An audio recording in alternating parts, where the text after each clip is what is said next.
My name is Olivia Parker. I am 29 years old, and 2 days before Christmas, I stepped off a 10-hour travel day from New York, straight into the dumbest ambush my family has ever tried to pull on me. I barely had my suitcase up the front steps when my mom yanked open the door. "No, hello. No, you made it." Just this flat rehearsed line.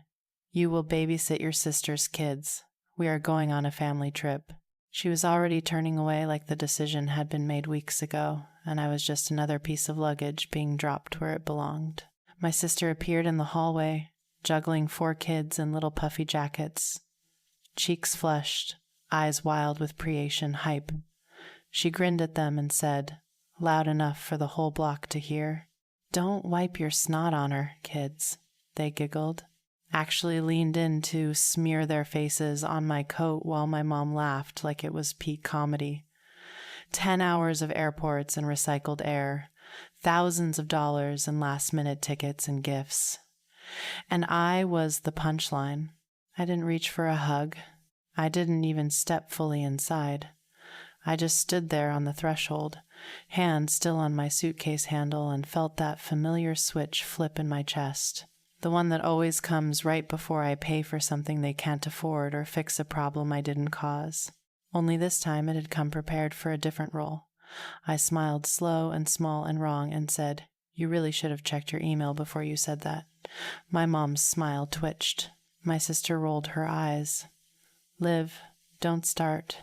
We have a flight in 3 hours." The kids were chanting something about snow and hot chocolate. Under all of that noise, one thought cut through my head like glass. Why am I always the only one expected to sacrifice? And no one even bothers to ask if I am okay with it. My mom's eyes narrowed as she asked, "What did you do?" And in that second, I knew this was the moment everything would finally snap. Before I tell you what he said and what happened after I walked out, tell me, what time is it for you right now, and where are you watching from?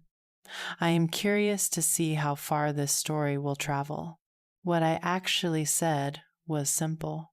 I am not staying to babysit, and you might want to open your reservation app before you start loading the car. My mom Karen blinked like I had spoken another language.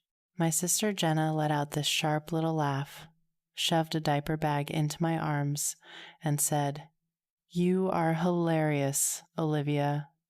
Guys, say hi to Aunt Liv. She is your Christmas present." 4 kids barreled into me, 9, 7, 4, and a toddler on a hip, sticky hands grabbing, winter boots kicking my shins behind them. Karen already had her rolling suitcase by the door, coat on, purse zipped like she was a celebrity on her way to the airport, and I was the hired help. "Mom," I said, lowering my voice, "I didn't fly across the country to be your free nanny while you go to Greenwich." She froze. "How do you know where we are going?" she snapped. I shrugged. "You texted me the Airbnb link by accident instead of Jenna 2 weeks ago." I watched the realization crawl over her face. And since the confirmation came through on the card with my name on it, I did what I always do when my card is involved. Jenna scoffed. "Checked every little thing like a control freak." "No," I said, "I canceled it 3 days ago for a full heartbeat." Nobody breathed. Then Jenna fumbled for her phone, thumb flying over the Greenwich Lodge app. I could see the screen reflected in her wide eyes. Reservation canceled. Refund processed. Karen stepped closer, voice dropping into that dangerous shaking register. "Olivia, tell me you are joking." I remembered every favor over the last 5 years. Refinancing their Phoenix house with my credit because theirs was wrecked. Putting the utilities in my name just for a couple months. Then mowing Jenna's rent because daycare is so expensive. Paying for groceries from New York at 2 a.m. so my nieces and nephews wouldn't eat ramen again. I remembered wiring money last spring instead of going on a trip with friends because Karen had called crying about the mortgage. All those little helps that added up to me silently funding their entire life while I lived like a grad student in Manhattan. "You didn't read the last few statements, did you?" I asked. Karen's jaw clenched. I have been paying that card off for you, remember? I continued. Along with the house, the power, the internet, Jenna S. minivan payment. You gave me the login. You signed everything over because I was the responsible one. So, no, I am not joking. I took my name off your vacation. The 7-year-old tugged my sleeve. Are we not going to the snow, Aunt Liv? Behind him, the 9-year-old whined. We told our friends we were going skiing. Their little faces tilted up for answers they should have been getting from their mother, not from the walking wallet they call Aunt. You are not going anywhere with me in charge, I said gently. You are not my responsibility. I turned back to Jenna. You never asked if I was okay missing work for a week or if I wanted to fly out. You and Mom just decided it would drop everything because my life must look flexible to you. In my head, a montage flashed. Last Thanksgiving, when I skipped a firm retreat to come home and help out, only to spend 4 days cooking and babysitting while Jenna went Black Friday shopping and Karen bragged about her New York lawyer daughter funding the turkey. The 4th of July before that, when my bonus check went straight to their overdue property taxes instead of into my own savings. If I had said no even once back then, if I had walked away instead of wiring money, where would I be right now? On a beach in Mexico, in my own condo instead of a shoebox rental.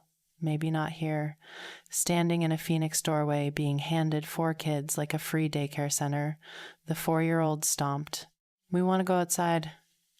She ran toward the yard in her little sneakers. No hat, no gloves, December wind slicing down the street. No, I said sharply, catching her hood. You are not going anywhere until someone who actually lives here takes responsibility. Her lower lip trembled. The toddler started to cry in sympathy.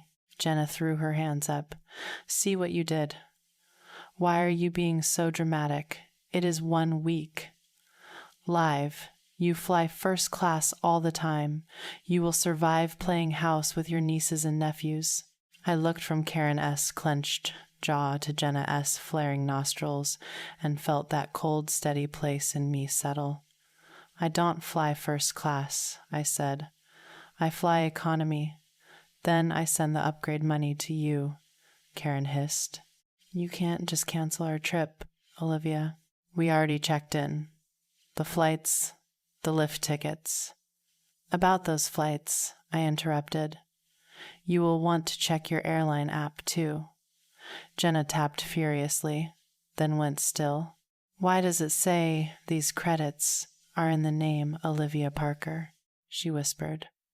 Because I paid for them, I replied, and because I am done being the default option.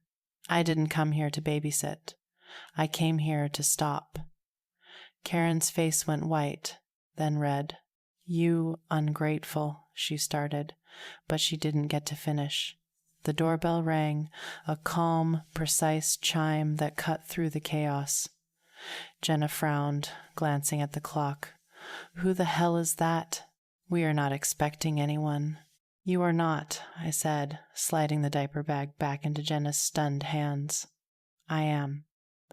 As the bell rang a second time, louder this round, a strange stillness settled over the entryway. This, I thought, as my mom's hand hovered over the doorknob, is the moment everything changes. Karen swung the door open with the brittle politeness she saves for strangers, and there she was, a woman in her early 40s, dark blazer over jeans, state-issued badge on a lanyard, clipboard tucked under one arm. Good afternoon. I am Sarah Miller with Child Protective Services, she said, offering a professional smile that didn't quite reach her eyes. We spoke on the phone about a follow-up visit. Karen actually took a step back. There must be some mistake, she stammered. We didn't call. I did, I said, stepping into Sarah's line of sight. I am Olivia, their aunt. I flew in from New York. Sarah's gaze flicked over my suitcase, the cluster of kids half-zipped into coats. Karen's wheeled luggage, the chaos of half-packed bags and abandoned snacks on the floor. In that one sweep, I watched her catalog the scene the way it had been cataloging my family my entire life. Is now still a good time? She asked smoothly. Jenna's voice knifed through the air. Olivia, what did you do? The last time I really looked at their lives without trying to fix anything for them was 3 weeks ago on a glitchy FaceTime call. I had answered from my firm-ass conference room late at night, stacks of contracts on the table, my blouse wrinkled and my brain fried. On their end, the camera was propped on a kitchen counter. 2 of the kids were in the backyard in t-shirts, even though I could see the frost on the grass. One of them barefoot, the toddler in a sagging diaper, wandering dangerously close to the pool gate that never actually latched. Jenna was on the porch with a glass of wine, scrolling TikTok while one of the boys stood at the sliding glass door, sobbing because his hands were red and numb. Can you get inside? It asked him gently. Ask Mommy to put your coat on. Head had just pressed his wet face to the glass, leaving a streak, while Jenna snapped. He is fine, Liv. They are building character. Anyway, can you send me $200 for Christmas outfits? It ended that call and stared at my own reflection in the black screen. This exhausted woman who moved heaven and earth for people who couldn't be bothered to zip a jacket. Then I had pulled up the state hotline and made a report, not because I thought my sister was a monster, because the pattern was clear. The kids were afterthoughts.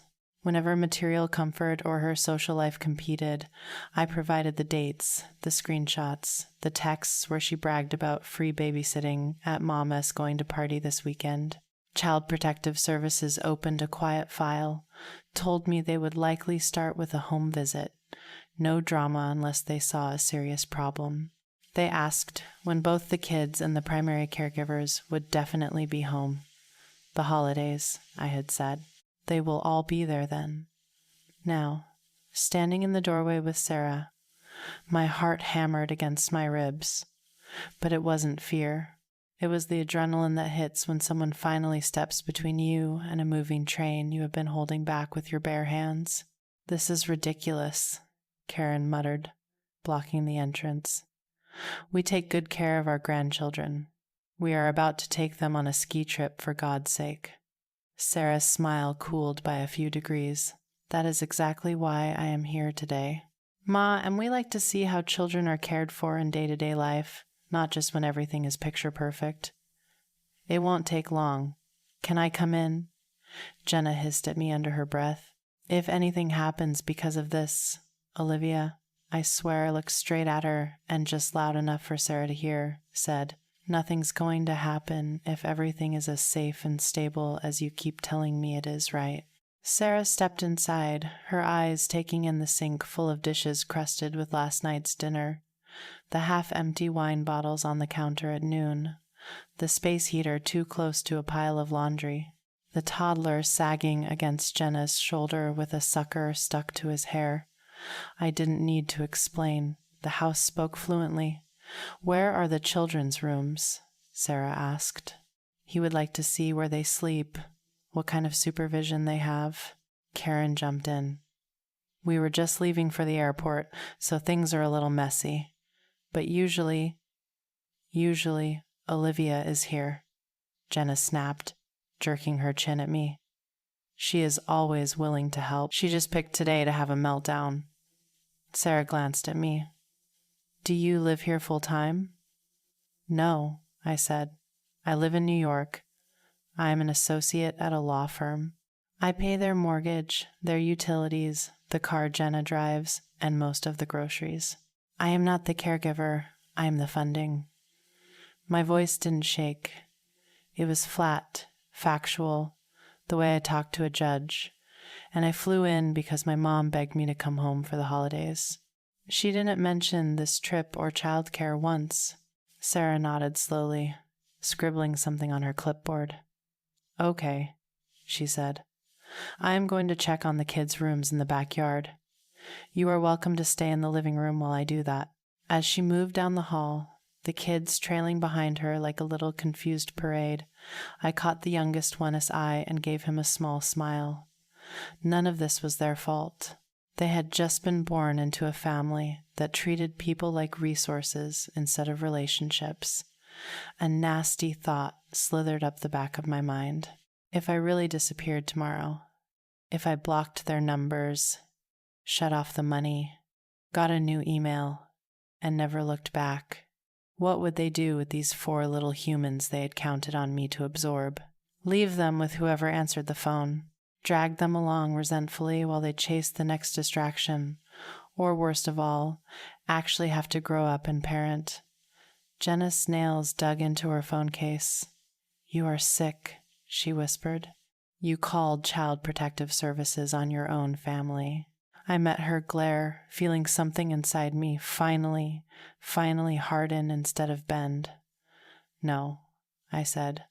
"I called Child Protective Services for your kids." The air in the living room went heavy and sour while Sarah's footsteps creaked overhead. Karen paced behind the couch like a caged animal, muttering, "This is going to go on our record. Do you understand that, Olivia? This could ruin everything. Do you want them to take the children? If you are doing everything right, no one's taking anyone," I said, though a part of me knew that for the first time in their lives, someone other than me had leverage over them. Jenna rounded on me, eyes wild. "You think you are some kind of hero because you pay a few bills. You don't have kids. You don't understand. Okay. Your life is brunch and emails and fancy shoes. Ours is diapers and homework and no sleep. You are the one with all the free time and money. Of course, you should help. That is literally your job as the successful one." The words hit like a slap, but not because they were new, because they were finally said out loud. That was the core belief under every guilt, trippy phone call, and passive-aggressive must-be-nice text. I let the silence stretch for a long 3 seconds, then felt my mouth curve into a smile so cold it scared even me. "You are right," I said softly. "It has been my job because I let it be. But jobs can be quit." Karen stopped pacing. "Dawn, do you dare talk like that after everything we did for you?" "Like what?" I snapped the calm cracking for just a moment. "Like letting me work 2 part-time jobs in high school while you spent my savings on a new SUV. Like pushing me to take out more student loans because lawyers make bank and then calling me ungrateful when I wouldn't open a credit card in your name. Or like this week when you flew me out here under the lie of family Christmas just so I could be your unpaid nanny while you went to Colorado on my dime." Karen's face modeled. "We were going to pay you something," she insisted weakly.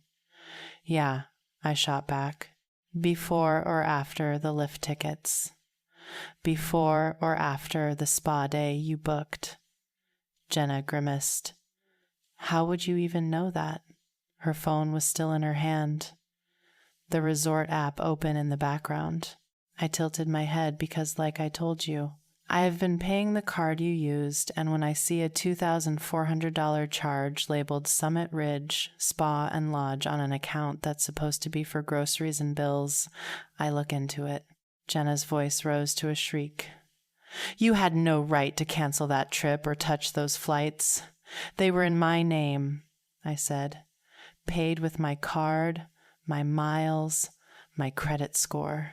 You stopped opening your own statements a year ago, remember? Too stressful.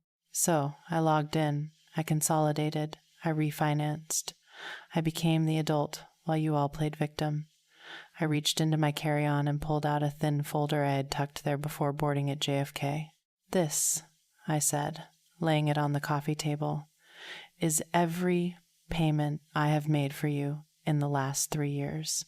Mortgage, electric, water, internet, car, even the stupid streaming services so you could binge reality TV while telling me you couldn't afford shoes for the kids." Jenna snatched the top page. Her eyes skated over the numbers. $1,800, $600, $320, month after month after month. Her mouth opened and closed like a fish. "This can too be right," she whispered. "You make it look so bad." "Numbers are neutral," I said. "They just are what they are." Somewhere above us, A kid laughed at something Sarah had said, a bright, oblivious sound that cut across the tension like a bell. Karen seized on it. See, they are happy. They are fine. You blew this way out of proportion. I leaned back against the wall, feeling strangely steady. Happy kids don't erase unpaid mortgages, I said. They don't erase unsafe choices. They don't erase the way you have turned me into an ATM with a pulse. Jenna's face twisted. You love throwing that word around. ATM, you know what you really are. Bitter. You couldn't find anyone to have kids with, so you punish me for having a family. That one landed in the softest part of me. The place where my quiet fear of ending up alone lives, curled up and ashamed. I felt it flinch, and then I felt it burn away. There it is, I said almost pleasantly. The line you have wanted to say for years. You don't have kids, so your life doesn't count. My voice dropped. Thank you for finally being honest, Jenna. It makes this next part so much easier. Her bravado faltered. What next part? I didn't just cancel your trip, I said. 3 weeks ago, I stopped the automatic mortgage payments. Your lender sent a very polite letter to this address, which I am guessing is still unopened on the kitchen counter under that pile of coupons. They will give you a little grace period. Then the late fees start a few months from now. If no one pays, the notices get less polite. Karen gasped, actually staggering back a step. You wouldn't do that to your own parents. I already did, I said. Yesterday, on my lunch break, I went down to my bank and signed the paperwork to remove my name from your loan. If you want to keep this house, you will have to qualify on your own income and credit. That is fraud, Jenna spat. No, I said evenly. It is called no longer co-signing. Look it up. Jenna was shaking now. The van, she blurted. You co-signed for the van. The kids need I reported the missed payments this morning. I cut in the repo company will come at the end of the month unless someone brings the account current. They will not be calling me. Karen's hand flew to her mouth. The power, she whispered the water. Olivia, you wouldn't I already did that too. I said the auto pay is gone. Next week. If you don't put a card and your name on those accounts, the lights go off. The Wi-Fi dies. No more streaming. No more late night shopping. No more FaceTime calls asking for just a little help until Friday. Karen's eyes filled with panic. No way. Please, she whispered, voice cracking on the last word, like she could rewind the clock with sheer desperation. Before I could answer, footsteps sounded on the stairs. Sarah appeared, the 4 kids behind her, calmer now, curious eyes bouncing between the adults. Thank you for your time, she said businesslike. I have done an initial walkthrough. I am going to leave you with a checklist of some safety concerns. Outlets that need covers, the gate on the pool that needs a proper latch, supervision issues that need addressing. This visit will go on file as a warning. It will be back for a follow-up after the holidays. If things have improved, that will be the end of it. If not, we will have to look at other options. Jenna choked. Other options.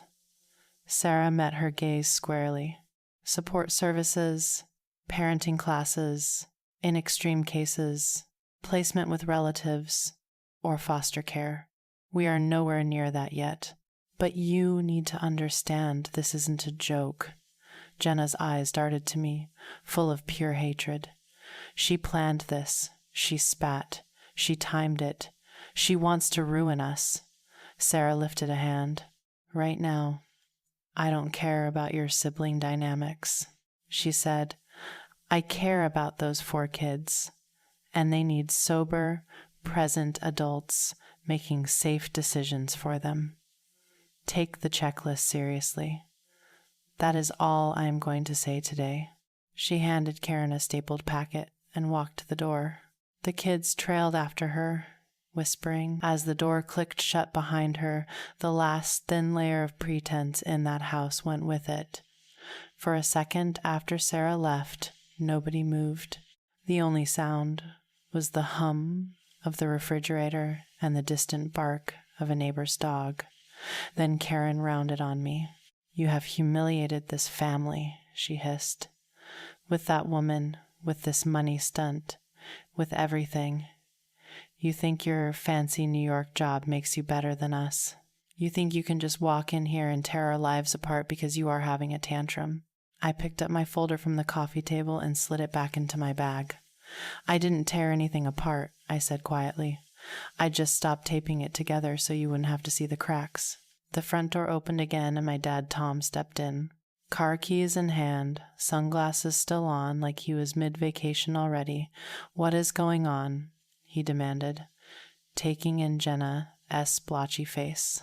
Karen, clutching the CPS checklist, my suitcase still parked in the entryway. "We are going to miss our flight." "We are not going anywhere," Jenna snapped. "Olivia canceled everything and called Child Protective Services on us." His head swiveled toward me, fists clenching. "Tell me that's not true." I met his stare, remembering the voicemail he had left me last month when I told him I couldn't cover their property tax again.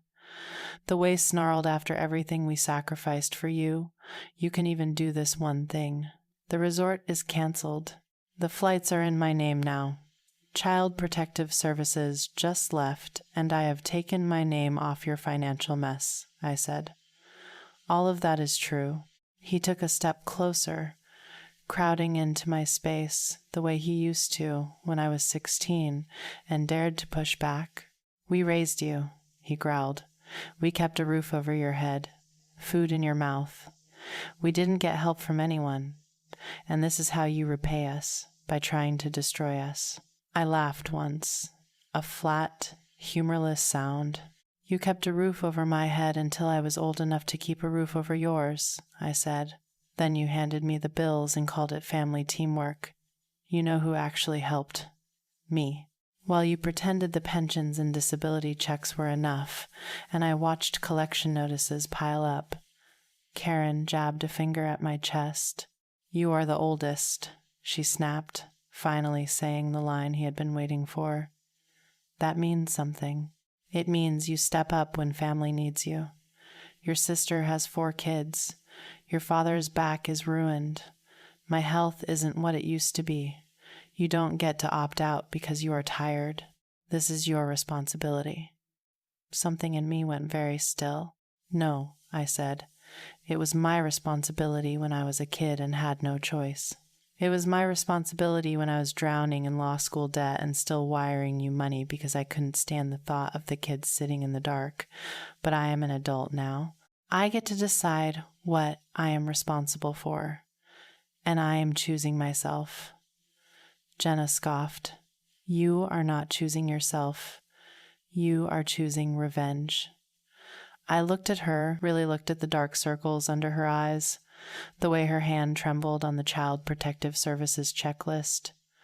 "Revenge would be calling Sarah back and telling her to come take the kids today," I said. "Revenge would be reporting every lie you have told on your benefits applications, every time you worked under the table and still collected aid. All I have done so far is step back and let your own choices catch up to you." Dad's face darkened. "You wouldn't dare," he said. "We need that help. We are entitled to it." "You are entitled to exactly what the program says you are," I replied, "and that's up to them to figure out." I thought of the online forms I had filled out 3 months ago, the scanned copies of checks and bank statements I had attached, the careful clinical language I had used, concern about misuse of funds in multi-ad household with dependent children. I hadn't hit submit out of anger. I had done it out of exhaustion. No more being their shadow welfare program on top of the actual one. "You are the one who pushed this into official channels," I continued. "Not me. I just finally told the truth to someone whose job is to listen." Karen crumpled the Child Protective Services checklist in her fist. "You think they are going to help us more because you tattled," she spat. "No," I said. I think they are going to look at the full picture. The pensions, the disability, the housing assistance, the way Jenna doesn't work, but somehow always has new nails and a full bar cart, and then they will decide if you still qualify. That's out of my hands now. Dad stared at me like he didn't recognize me. Where are you even staying? He demanded. Here, after what you have done. I weighed my answer. My new condo S keys were in my pocket, still shiny from the locksmith.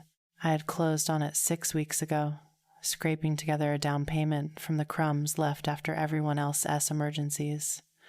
I hadn't told a soul. The last time I mentioned maybe buying a place, Karen had immediately asked if there would be a guest room for when we need a break. I was going to crash here for a couple nights, I said evenly. Furniture for my place gets delivered on Monday. His lip curled. Absolutely not. You don't get to burn the house down and then sleep in the ashes. You want to act like you are better than us now. Prove it from somewhere else. I glanced at Karen, half expecting her to protest, to say, Tom, she is still our daughter. She said nothing. Jenna's eyes were fixed on the floor. It was all so clear it was almost funny. As long as I paid, I belonged. The second I stopped, I was disposable. Got it, I said. No yelling, no tears. I grabbed my suitcase handle and rolled it back over the threshold I hadn't fully crossed. At the door, I paused and looked back at the three of them, huddled around a crumpled checklist and a canceled vacation, like survivors of a storm they had insisted wasn't coming. You are right about one thing, I said. I am the oldest, and for the first time in my life, I am going to show you what it looks like when I make decisions for me. Then I stepped out into the bright, indifferent Arizona sun and pulled the door shut behind me. My new condo in Manhattan was the opposite of that Phoenix house in every way that mattered. Small, but entirely mine. Quiet, paid for with my own signature instead of someone else's crisis. When I unlocked it that night, dragging my suitcase over the threshold, the place still smelled like fresh paint and cardboard. No family photos, no stacks of unopened bills with my name on them, but someone else's guilt. I dropped my bag in the bedroom, sat on the bare mattress, and just listened to the silence. No TV blaring kid shows, no toddler crying, no phone vibrating with emergency call me texts. For the first time in years, the only person I had to take care of was me. The next morning, I made bad drip coffee in a brand new machine and watched the city crawl awake from my 10th floor window. I expected my phone to stay mercifully still. In my head, it already accepted that Karen and Tom would spend the week telling anyone who would listen that it lost it. Instead, around 11 o'clock, my screen lit up with a name I never thought I would see there voluntarily. Jenna. For a full minute, I just stared at it, letting it buzz. Then I answered. Don't hang up, she said immediately, voice small in a way it never heard. Please. I am not calling to yell. Okay, I said cautiously. You have got 5 minutes. She let out a shaky breath. I am sorry, she blurted. For everything, for the way we ambushed you, for Mom's "you are the oldest" speech, for that disgusting thing I said about you not having kids. She trailed off. In the background, I could hear cartoons and the clink of dishes, not the echo of an airport. We didn't go anywhere, she said quietly. Obviously, the kids cried for an hour. Mom's in her room with a migraine. Dad's been on the phone trying to get a friend to undo what you did with the mortgage, but apparently that's not how it works. A grim, petty part of me that I barely recognized felt a flicker of satisfaction at that. Why are you really calling, Jenna? I asked. Because Sarah called back. She said she is scheduling our follow-up sooner than she thought because of some additional information that came across her desk. I knew exactly what that additional information was. 2 weeks after I filed my anonymous concern with the housing office, an investigator had reached out for clarification. I had given dates, amounts, the way my money covered gaps that should too have existed if the stated income and assistance were accurate. They had thanked me and said that given there were children involved, Child Protective Services would be looped in. She mentioned an audit, Jenna whispered now, of Mom and Dad's benefits, the disability, the housing vouchers. She said they will be reviewing whether we have been honest about everyone's income and who actually lives here. And have you? I asked. Silence. Then mostly, she said, which meant no. Look, I know we have leaned on you too much. Okay, I know. I told Mom that last night. I told her we can just expect you to catch us every time. I am looking for a job at a daycare. Actually, they said they need someone after the new year. I am trying. There it was again, that tiny part of me that still wanted to fix things, to say, it will cover you until you get your first paycheck. I strangled it in its crib. Good. I said instead, you should have done that 3 years ago. She sniffed. I know. I just needed you to know I heard you. And I am scared. They took Dad's car this morning, live right out of the driveway. The kids watched. She exhaled hard. This is the first time anything real has happened because we didn't listen. Mom keeps saying it is all your fault, but I know that's not true. We did this. We put you in this position. I stared out at the slush-covered street below. You didn't put me anywhere, I said slowly. I walked into it. Over and over. I wired the money. I answered the calls. I flew home when Mom cried. I canceled dates, vacations, and sleep for you. That's on me. This I gestured around at my empty condo. Is me finally stepping out of that role. So what now? Jenna whispered. We are just cut off. I could hear the terror in her voice, and under it something else, the dawning realization that no backup plan was coming. What now? As you figure it out, I said, you and Mom and Dad decide whether you are going to fix this or let it all fall apart. You parent your kids, you work, you talk to the caseworkers, you live within what you actually have, not what you can squeeze out of me. I hesitated. I am not calling Child Protective Services back to ask them to go easy. I am not calling the bank to put my name back on anything. I am not wiring you a lifeline every time you feel uncomfortable. Those days are over. Jenna was quiet for a long time. When she spoke again, her voice was steadier. Okay, she said. Okay. I hate it. I hate you a little bit right now, if I am honest, but I get it. She swallowed. If I send you a picture of the kids, will you at least look at it? That somehow hurt more than any accusation. Yeah, I said softly. I will look.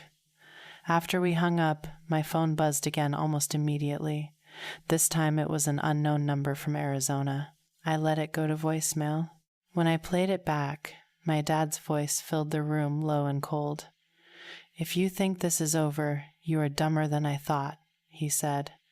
You want to embarrass this family. Go ahead, but you don't get to walk away clean. You will see. He hung up without another word.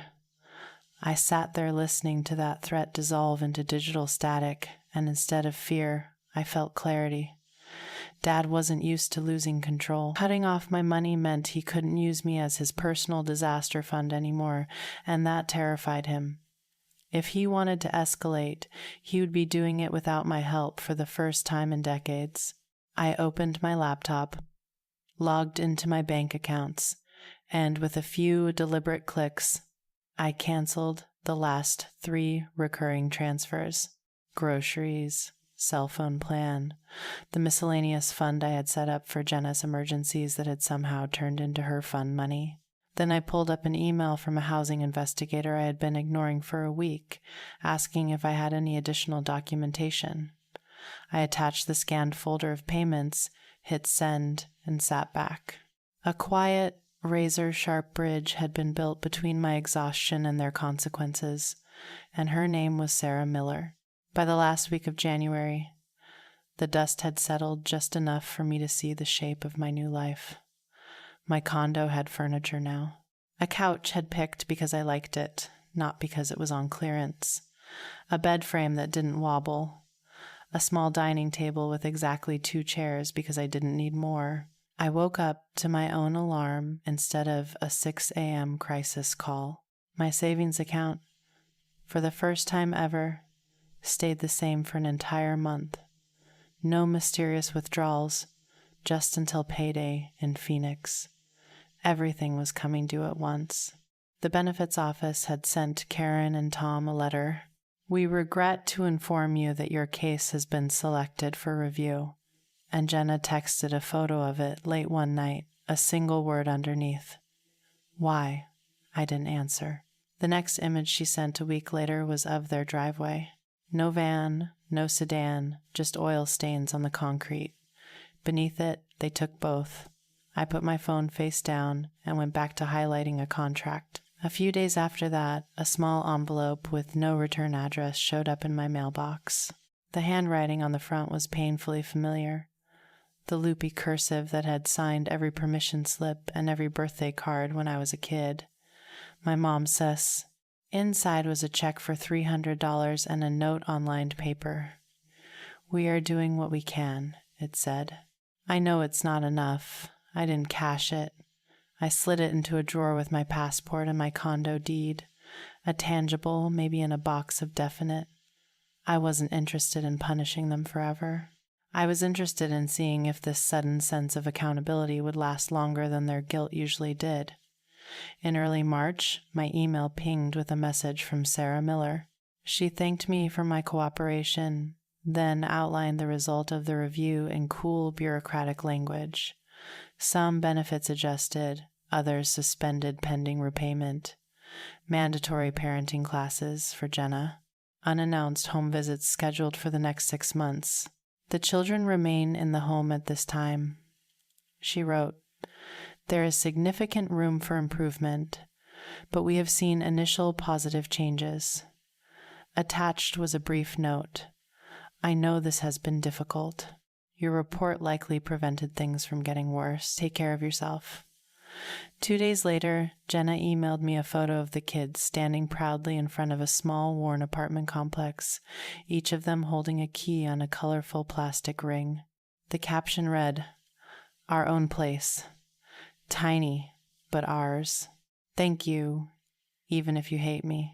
I stared at their faces, the missing front tooth, the crooked ponytail, the way the oldest stood slightly in front of the others like he had appointed himself their shield and felt something unclench. I didn't respond right away. I let a couple of weeks pass, let my own reaction settle.